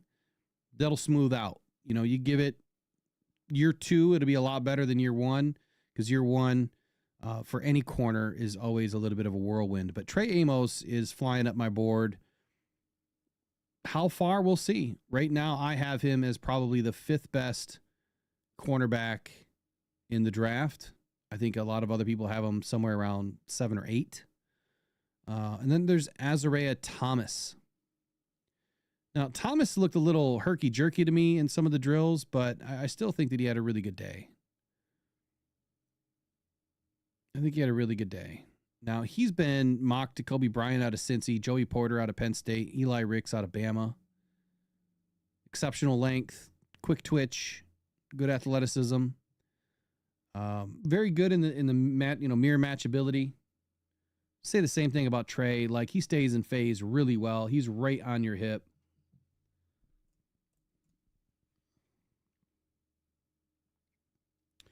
Now, he had better grades, but he didn't test a whole lot. He only did the broad at 10'2", which is really good. A little bit longer arm at 32 3/8, 6 foot 1.5 inches, 197. I think he's right around the 8th or the 9th best corner in the draft right now by most mocks. I probably would put him a little bit higher. I have him right behind Amos right now. So if I were to probably throw out my top 6, maybe, obviously Travis Hunter. Clearly Will Johnson, Jade Barron, or Jade Barron. I'm having a tough time right now with Revel Jr. and Morrison. Like, I need to watch some tape on these guys. I'm going to put Trey as my number 5. I'm going to put Azariah Thomas as my number 6. And then there's Darian Porter. Porter out of Iowa State. If you guys remember when I was talking about Iowa State, I think it was my first mock, where I expected the Lions to interview an Iowa State corner, or they had a couple of guys, four or 5 guys coming into the draft. And I'm expecting that we're going to interview probably more. But Darian Porter, like, this kid has the skills. He has the speed. His athleticism is crazy. He's like the I hate to even say this. He's the poor man's Nick Amanawari, right? 6'3", 195 pounds, not quite 220. Big arms, right? 33 and an 1/8 inch arms, 9-inch hands. You can't teach this stuff. Long arms as a corner translates to the field. This guy is a baller. 4'3", 40, 149 split. That is moving. 36.5-inch jump. 10 foot 11 in the broad, 131 inches. 4'4" shuttle, 671 in the 3-cone. This guy has all the skills to pay the bills. He has 4 elite grades, and 4 near elite grades right now on my sheet. Darian Porter's number 4 to me. That's where I'm putting him. I got him behind Jade Barron, and then I got Trey Amos, and then I have Azariah Thomas. So, yeah, it's flip and run, J-Rod. Flip and run. Flip and run.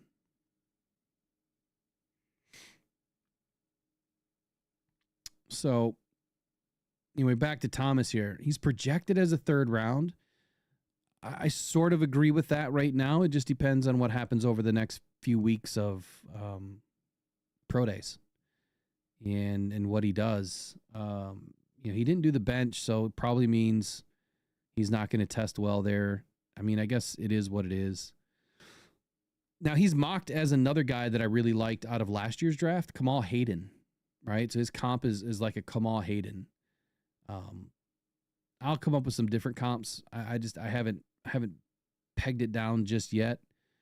But this guy is definitely, he's someone that deserves a good hard look. I mean, he's rare length, speed, agility. I mean, everything about this guy is screaming huge upside, bigger ceiling than there is a floor, right? I think the floor is a little bit higher for him than what some people think.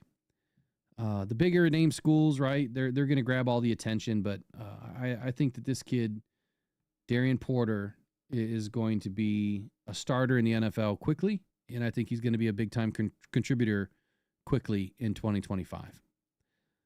So teams running a heavy zone concept, though, they're obviously going to fall a little bit more in love with him because of his potential. He might be more of a cover 3 system corner than he is a man corner. Now, that's the only drawback for the Lions because we run a little bit more man. But as we've been told, we don't know what we're doing yet, right? We don't know how much man we're going to be running. But his man press skill, he was up in the upper 95 percentile. His coverage grade, up in the upper 95 percentile. It was his zone skill that was a little bit lower in the 79 to 81 percentile. So he really has good versatility, and some people are mocking him to be a little bit more of a zone style of corner. I don't know that I see it that way. So high ceiling here, legitimate starting corner. Again, you get this guy in day 3, you've won. You get him late on day 2, you've still won. If you settle up all the rest of your needs, we'll call them needs. Best player available for Brad. So that's my day 2 recap. What do you guys want to talk about? Anything? I'll be on for another 10, 15 minutes max, then I'm going to bounce. Matter of fact, let me flip on the combine.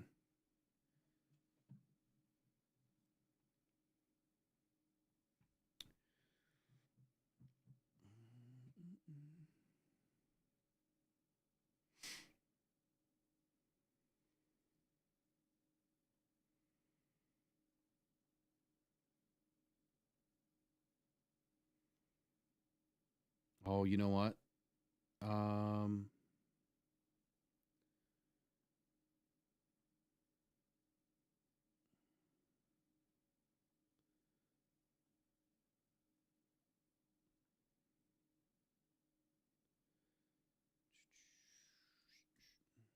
Shoot, I don't want that showing up there. There we go. Hopefully it doesn't get nailed. Let me know if something pops up. It shouldn't. I just want to play the audio.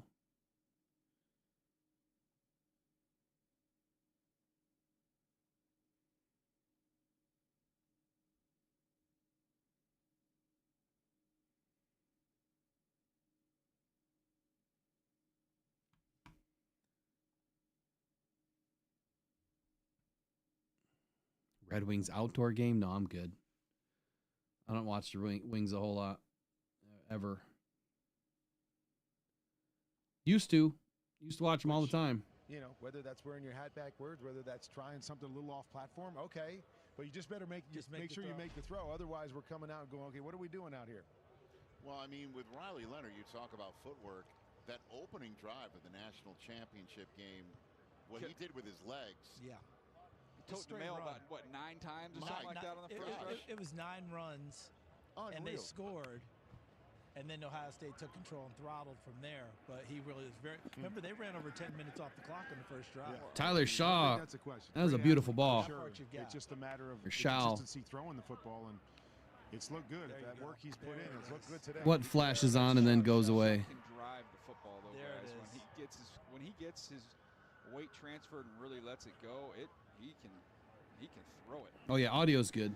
By Good the way, audio. I mean, you just want to talk about, that Ohio State, that national championship game in that run for the playoffs. I mean, that Jeremiah. So the talk about Lions bringing in a quarterback is real, and let me kind of walk through We went in the Raiders booth after we were done last night. our and visits. Got a chance to visit with Pete Carroll and Chip Kelly, Kelly. right? We were talking with Pete. I asked Chip. And then see if there's an updated list. What's that freshman receiver Whey? He said he played at about 225, 227. My God. He said he could eventually carry 240 pounds and run like that. Like, that's Insane. He's a freak. Stacy? Yeah, Rich, I thought it was important to take a moment to address the medical history with Tyler Shuck. Obviously played a long time in college, right? He gets the questions, and he's gotten a lot of them this week. He understands that Lions have I met with think he's kind of 29 tired of players them, so far. right? So 2 broken collarbones through his college career, the second of which he had surgery to repair. It's been a non-issue since that surgery. The other injury was a broken left fibula that he suffered after a hip drop tackle. So a freak accident. I'm sure he would have other choice words based upon the hip drop tackle, but these are non-issues for him, and he feels very healthy, he feels very good, and he is ready to make the next step to the NFL. Thank you. There is 2 sides to that, though, too, because from the player standpoint, you see it as a freak accident and a fluke injury. When you're in the draft room, they're missed games, and it's availability and durability, and that factors in. So, you know, there's 2 different ways. Daniel Jeremiah has been poo-pooing on a lot of guys this week. And as Corral comes out here, I mean, we also saw McCord out there as well. He had a nice ball on this throw. Jack and Jihad Campbell. There you go.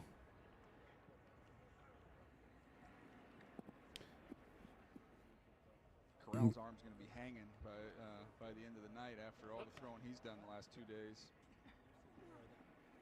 Shot. Ball.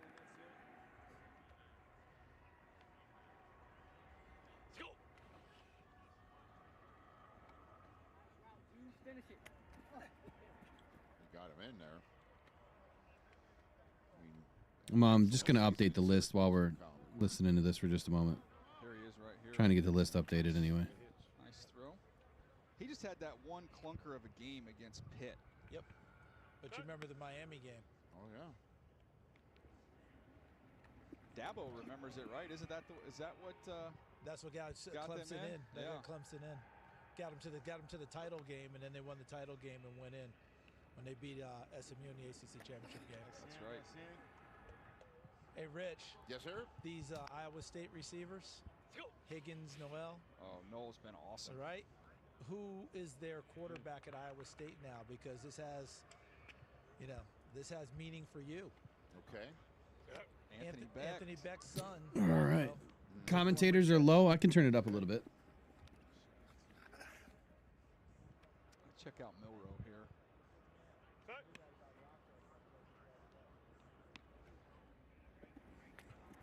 go. Get that one down a little bit.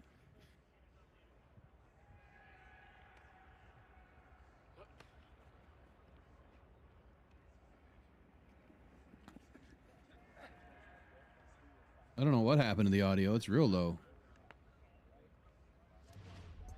We shall return here in Indianapolis. The final throws, if you will, of night 3.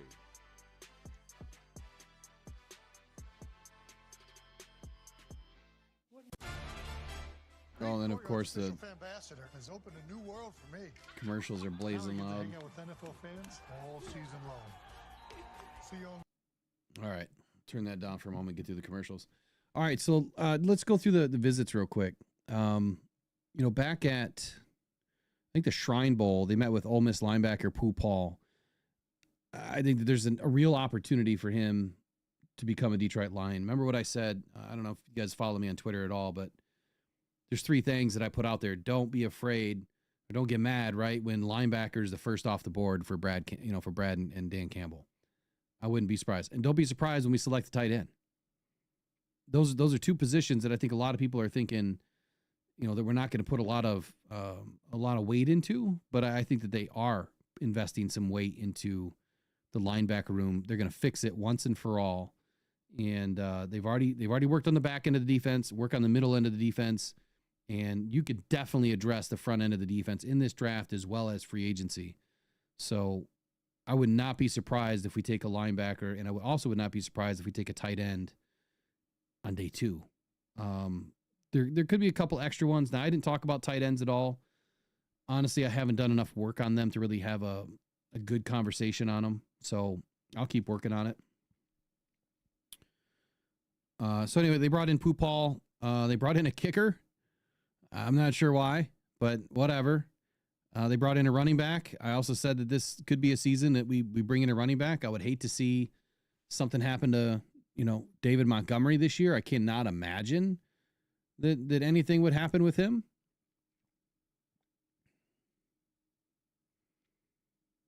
But crazier things have happened. You know, they have. I see they also brought in, CJ West, defensive tackle, CJ West. And this one's a little baffling, but then again, it's not. So let me tell you what CJ West is all about. On my sheet, at least. No, I have not watched any of his tape, so I cannot comment a whole lot on that. But what I will say is where he's mocking on my list. So CJ West.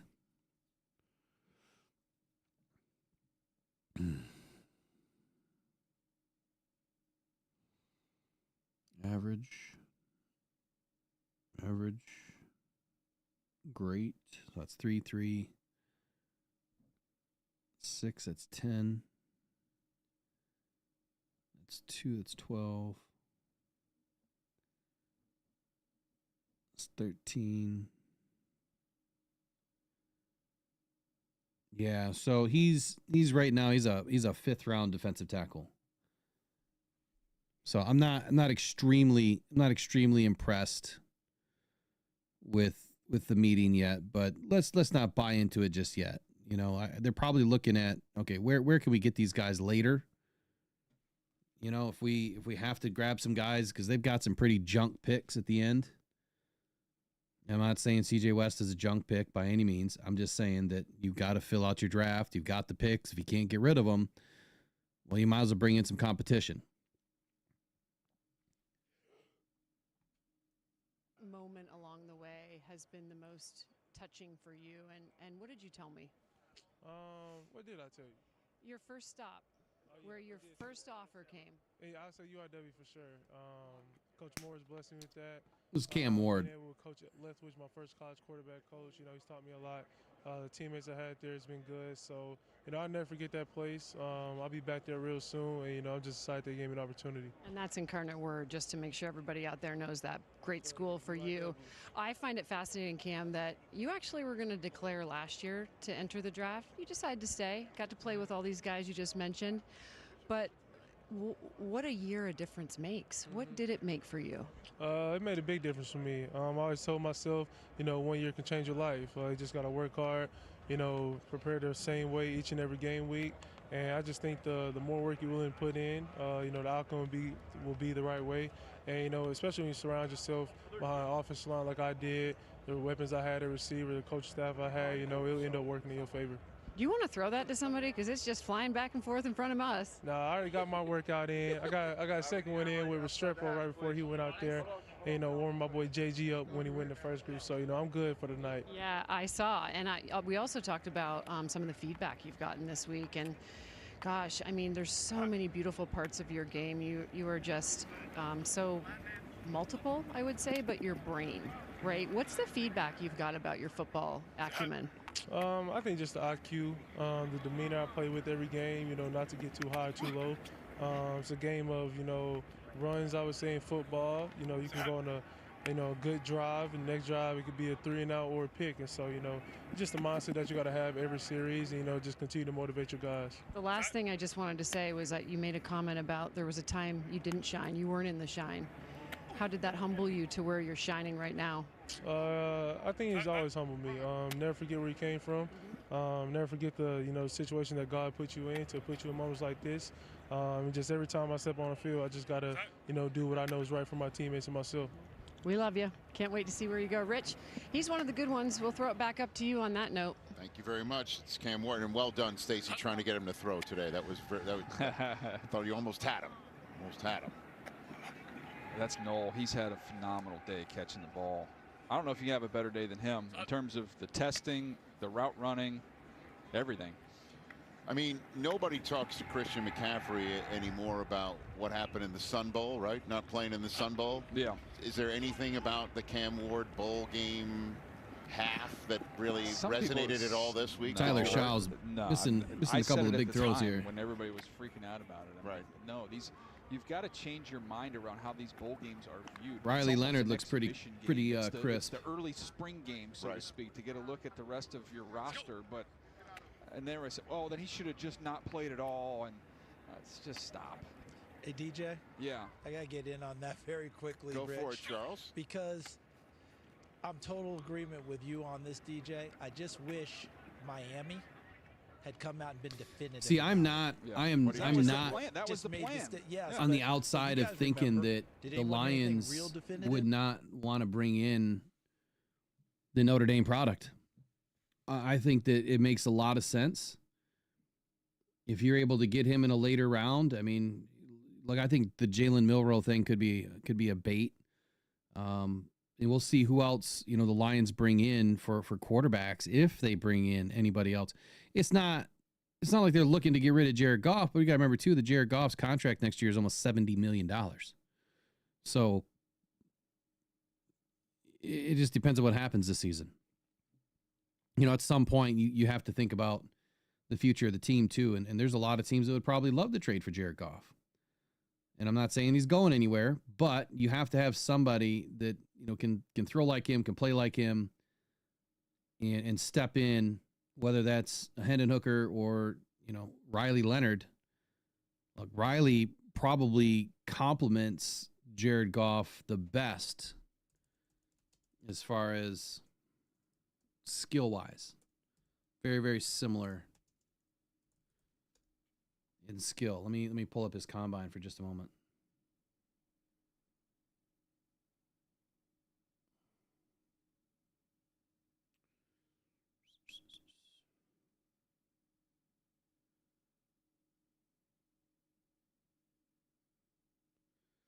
So Riley Leonard, 6'4", 216.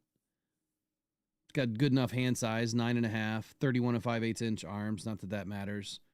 But the height, the 6'4", I mean, that's definitely prototypical size. 216 is a good weight. He's bigger than Goff is as far as, weight distribution wise. He's not taller, but he's bigger. He's better built, a little bit more solid frame.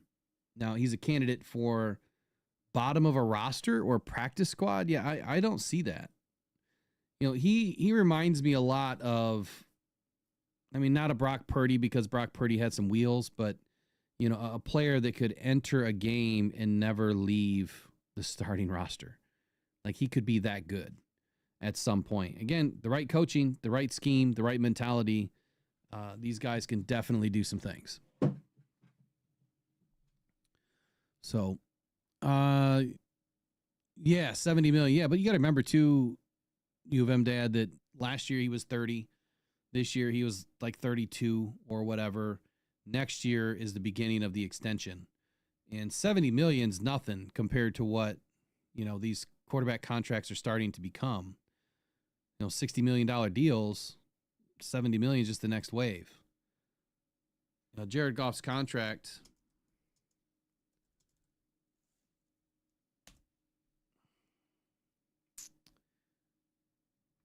is 69.6 next year. And then it drops down to 54.4. And so what I see from this is just my speculation. And this is why when you look at bringing in a Myles Garrett or whatever, and people crying about not bringing in an edge rusher or this, that, and the other thing. Okay, are we going to get rid of Goff then? The guy that runs this offense the way that he does? Because you definitely can't keep Goff next year at $70 million. Now, there could be a restructure, but you can't keep Goff and bring in some of these other players. You just can't. But in 27, at 54.6 million, so it drops 15 million, and there's only a dead cap of 29 million. If you cut them or release them, that's your out. That is the out right there. So after this next season, I think the writing's on the wall for Goff. You're either in it for the next 2 seasons, finish out his deal through 2028, or there's some sort of a restructure, and Lions will have a new quarterback probably by 2028 at the latest. So they've got to look at starting to stack the deck now and bring some guys in that they can groom, which is what I would do. Like if it were me, knowing how expensive his contract is, and 2, where this team needs to progress over the next couple of seasons, it's not like you're going to sign him to another deal unless it's, a restructure. So why not invest? And this year's not the year, but next year it is. Next year, you're probably going to take a quarterback earlier in the draft. Could be a second round. It could be a late first round that you take a quarterback that now you're grooming behind Jared Goff. So I'm not out on that theory. Just don't want to do it this year. Now, later round quarterback, I'm all good for. And that's the other thing too, is, when Goff's ether is high, just like Kirby, when his value is up there, then sometimes it makes sense to trade, but just not right now. We're in win now mode. I'm not saying that there's a window, but the Lions are in win now mode. And that means that they can't do it with anybody else but who they have that knows this offense, which there's other quarterbacks that could come in and play, but I don't think that there's anybody else we want right now. All right, I'm going to end it. It's been 2 hours, and I appreciate you guys all joining me tonight. So day 2 recap, a lot of good corners, freakish athletic ability out of these corners and safeties.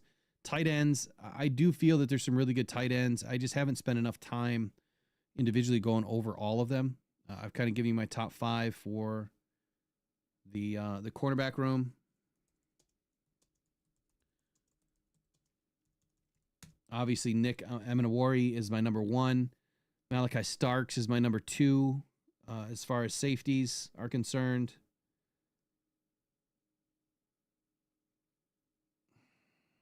Let me pull it up here.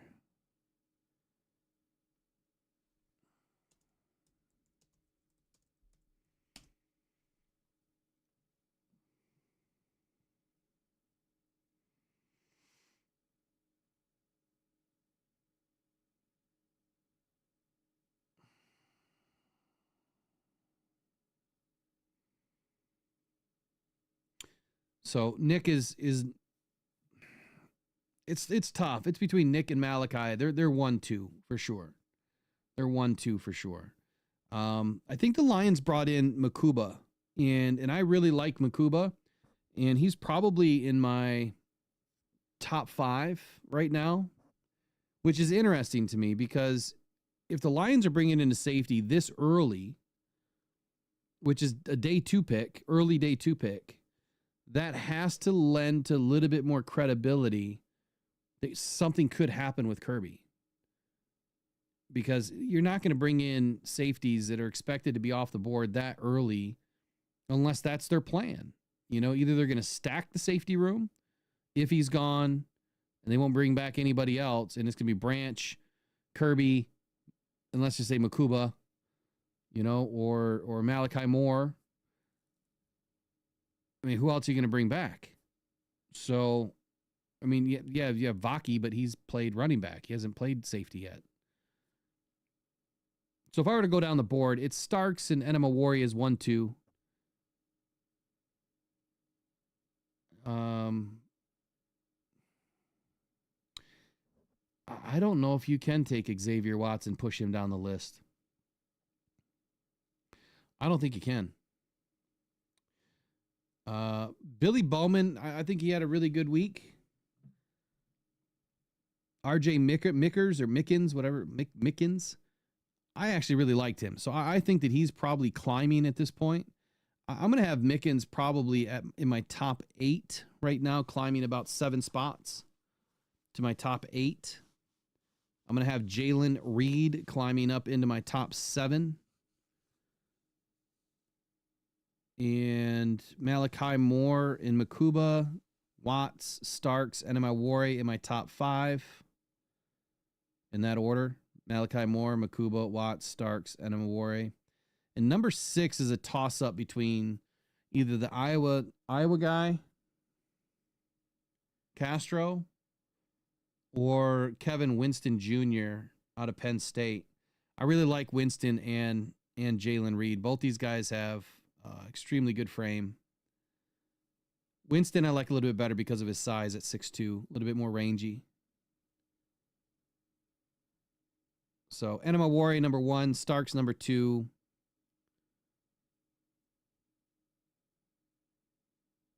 We'll go Watt number 3, Makuba number 4, Malachi Moore number 5, Winston number 6.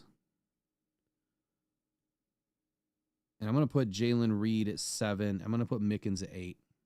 That's my top 8. I know it's kind of a weird top 8, but Stout, Bowman, Ransom, Castro, they're going to fill throughout the next 5 or 6 spots. But anyway, I'll be back tomorrow. You guys can join me back tomorrow. We'll dive in a little bit deeper. You guys have a good night. And then Mock Monday 3.0. We're going to do 3 rounds on Monday night. So we'll see you guys tomorrow.